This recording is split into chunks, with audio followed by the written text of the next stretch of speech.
Bonjour les amis, ici Iman Damri, je vous souhaite la bienvenue dans cette nouvelle vidéo. Le sujet d'aujourd'hui est comment se libérer des émotions négatives. Très souvent, quand on parle de nos émotions, on va les classer dans deux catégories. D'un côté, il y a les émotions positives, comme la joie, la fierté. Celles-ci sont très agréables à vivre. Et puis d'un autre côté, il y a ce qu'on appelle souvent les émotions négatives lorsqu'on a un ressenti désagréable, comme la peur, la honte ou la culpabilité par exemple.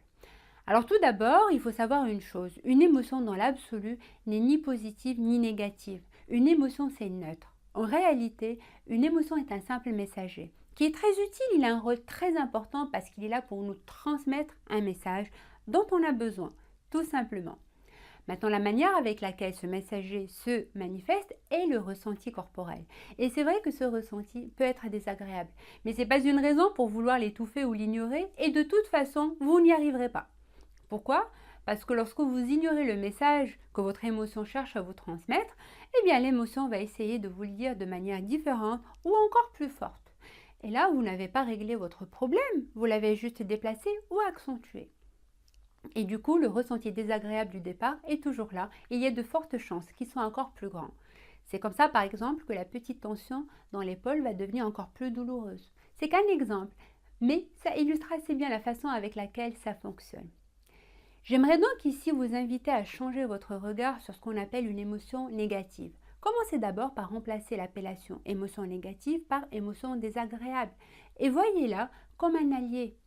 Est-ce qu'il vous viendrait à l'esprit de conduire une voiture sans tableau de bord? Non, c'est complètement absurde et dangereux parce que vous avez besoin d'indicateurs pour vous aiguiller. Vous avez aussi besoin qu'on vous informe lorsqu'il y a un souci. Quand vous commencez à manquer de carburant ou lorsqu'il y a une porte mal fermée ou alors quand il y a un problème électrique. C'est très utile d'avoir ces indicateurs qui s'affichent sur le tableau de bord pour nous prévenir et surtout pour qu'on puisse passer à l'action. Pour l'émotion, c'est exactement la même chose. C'est une sorte de voyant lumineux qui s'exprime à travers un ressenti corporel pour nous pousser à agir, nous pousser à passer à l'action. Maintenant, et c'est là où ça peut être un petit peu compliqué pour certains, c'est qu'on ne sait pas comment dialoguer avec nos émotions pour comprendre leur message et puis pour mettre en place l'action qui nous est demandée. Si c'est le cas pour vous, alors soyez tranquille, je vous propose ici une méthode toute simple en 4 étapes. Alors la première étape est de prêter attention à la manière avec laquelle l'émotion se manifeste dans votre corps. Il est très important d'être à l'écoute de son corps. C'est le temple où habitent nos émotions. Il s'agit donc d'être attentif aux réactions que vous avez dans votre corps. Par exemple, mettons que vous êtes épuisé après une grosse journée de travail et que votre enfant de 4 ans rechigne à aller au lit. Et là, qu'est-ce qui se passe? Peut-être que vous allez sentir votre impatience ou votre colère qui va monter sous forme d'une vague de chaleur et qui traverse votre abdomen et votre poitrine. Les symptômes sont bien entendu différents d'une personne à une autre, mais vous comprenez le principe. Donc la première chose est de prêter attention à votre corps. Ça paraît simple et en même temps, on n'est pas habitué à le faire. On vit tellement dans notre tête, on est tellement pris dans nos pensées qu'on ne se rend même pas compte des tout premiers signes que les émotions nous envoient. Notre corps nous parle à chaque instant, donc essayez de développer votre acuité pour détecter les tout premiers signes dès leur apparition. Et dites-vous juste que cette acuité, c'est comme un muscle qui se développe. Donc continuez à vous entraîner, continuez à vous exercer. Alors ensuite, la deuxième étape est de vous poser la question suivante. Qu'est-ce qui se manifeste à travers ce ressenti physique que vous avez décrit à l'étape précédente, bien sûr? Qu'est-ce qui s'exprime à travers ce picotement dans les avant-bras ou alors à travers ce nœud à la gorge? Est-ce la peur, la honte, la colère, la culpabilité, l'indignation, etc. C'est très important de mettre un mot sur ce ressenti et laisser remonter la réponse de manière spontanée. On arrive maintenant à la troisième étape.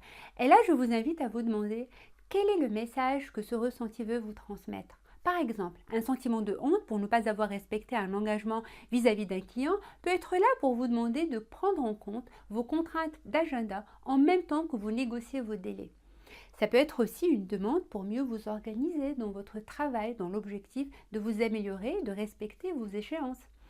Dans d'autres cas, cela peut être une colère que l'on ressent parce qu'on a manqué de bienveillance vis-à-vis de soi-même. Et donc, on a besoin de prendre en compte nos besoins personnels. Vous voyez, il y a toujours un message constructif derrière une émotion ou un sentiment dit négatif. Votre rôle, c'est de le capter. Alors, juste une petite remarque, le message en question est adressé à vous. C'est pas un message du genre il faut que les autres me respectent ou alors il faut que mes enfants rangent leur chambre. Non, il s'agit de savoir qu'est-ce qui m'est demandé à moi. Par exemple, j'ai besoin de mieux m'organiser. J'ai besoin d'exprimer mes désirs plus clairement. J'ai besoin de me donner la priorité face à toutes les choses que j'ai à faire, etc., etc. Vous voyez? Donc ça, c'est la troisième étape. Maintenant, la quatrième et dernière étape. Je vous invite à vous poser la question suivante. Quelles actions à mettre en place pour réaliser le message que vous avez reçu à l'étape 3? Et surtout, quelle est la toute première bonne action? Une émotion est avant tout une invitation à agir et c'est justement de ça qu'il s'agit dans cette dernière étape. Ok? Donc je récapitule ici les 4 étapes pour apprendre à se libérer des émotions désagréables. 1. Détecter comment se manifeste l'émotion dans votre corps. 2. Mettez un mot sur ce ressenti. Qu'est-ce qui se manifeste à travers ce ressenti? Est-ce la colère, la peur, etc. 3. Quel est le message de ce ressenti pour vous? Et 4. Quelles sont les actions à mettre en place? Et surtout, quelle est la toute première bonne action? Cet exercice est très puissant quand vous le faites à l'écrit. Il vous aide vraiment à prendre le recul nécessaire et vous évite donc de vous sentir un petit peu submergé par l'émotion. Et du coup, vous êtes en meilleure disposition pour capter le message de l'émotion et agir en conséquence. Et c'est justement comme ça que vous allez en fait vous rendre compte que les émotions sont de vrais alliés. Elles sont là pour vous aider, vous soutenir, vous guider dans la bonne direction. À vous d'aiguiser votre acuité pour détecter leur présence et capter leur message le plus rapidement possible. Et n'oubliez pas que c'est quelque chose qui devient de plus en plus facile avec la pratique, donc amusez-vous à vous exercer. Personnellement, ce changement de regard sur la signification d'une émotion désagréable et le fait de capter le message qu'elle cherche à me transmettre a été libérateur pour moi et m'a permis vraiment de faire de très grands pas vers le progrès que je voulais faire dans ma vie. Je suis sûre que cette prise de conscience le sera autant pour vous. Voilà donc pour la vidéo d'aujourd'hui. N'hésitez pas à partager cette vidéo avec des personnes de votre entourage si vous pensez qu'elle pourrait les aider à se sentir mieux dans leur vie.